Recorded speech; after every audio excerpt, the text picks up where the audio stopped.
Thank you. Mr. Barr?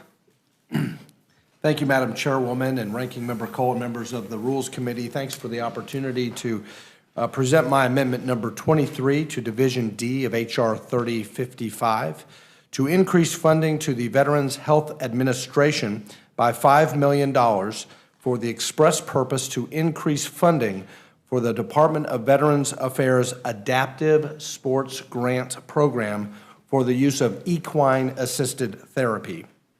This grant program provides needed resources to evidence-based equine assisted therapy programs to help treat veterans suffering from unseen psychological wounds such as post-traumatic stress disorder, military sexual trauma, and traumatic brain injury.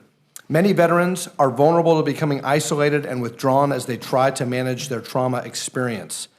Sadly, we still have an epidemic in this country of over 20 veterans who are committing suicide each and every day.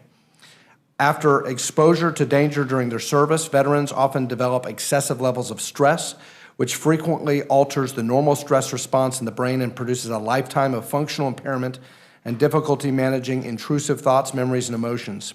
In addition, veterans who experience these types of conditions often withdraw from family, friends, and their environment in order to manage their hyperarousal and distress.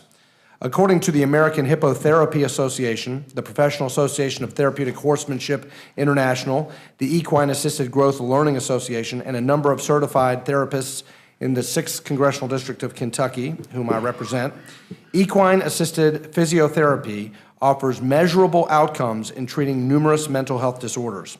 In a time when so many veterans are so hesitant to take another prescription or fear getting addicted to opioids, equine-assisted therapy gets veterans outside and allows them the amazing opportunity to work with horses to process their experiences.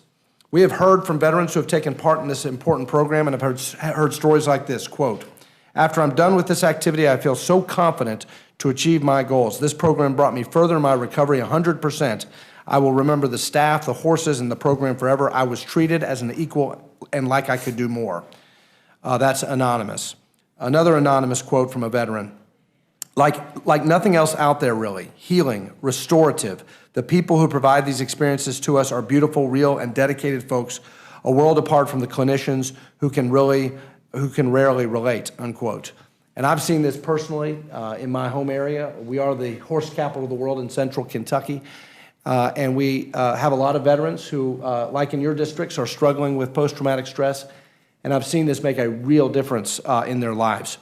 As a member of the House Veterans Affairs Committee, I've been able to hear from VA officials such as Dr. Richard Stone, executive in charge of the Veterans Health Administration, as well as the National Institutes of Health officials and other veteran health advocates on the benefit that equine-assisted therapy offers to our veterans.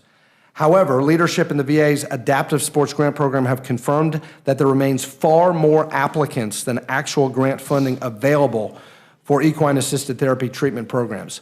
And as the chairman of the Congressional Horse Caucus and someone who cares very deeply for both horses and veterans, I believe that increasing grant funding opportunities for evidence-based equine-assisted therapy will greatly improve the needed mental health treatment resources for our veterans.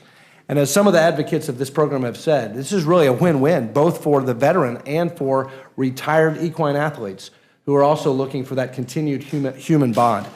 I urge you to consider accepting my amendment, and I appreciate your assistance in helping provide the psychological help many veterans need. I yield back. Thank you both for your testimony. Mr. Perlmutter, do you have any questions for the panel? No, just a comment for Mr. Barr. We have some successful programs, too. I thank you for bringing this amendment forward. Thank you.